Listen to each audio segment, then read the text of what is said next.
मुख्यमंत्री माझी लाडकी बहीण योजना ऑक्टोबर महिन्याचा हप्ता लवकरच लाडक्या बहिणींच्या खात्यामध्ये जमा होणार आहे असा अधिकृत जी आर सुद्धा काढण्यात आला आहे. तो आपण आता बघूया.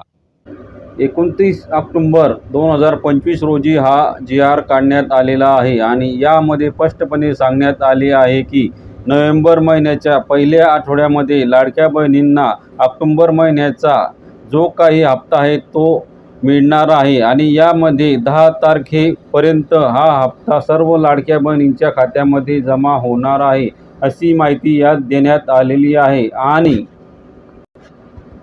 आणि ज्या लाडक्या बहिणींनी अजूनसुद्धा KYC पूर्ण केलेली नाही त्यांना 18 नोव्हेंबर 2025 ही तारीख देण्यात आलेली आहे आणि KYC झालेली नसली तरीसुद्धा ऑक्टोबर महिन्याचा जो काही हप्ता आहे तो लाडक्या बहिणींच्या खात्यामध्ये जमा होणार आहे अशी महत्त्वपूर्ण माहिती होती. अशाच माहितीसाठी आपल्या चॅनलला सबस्क्राईब नक्की करा. धन्यवाद.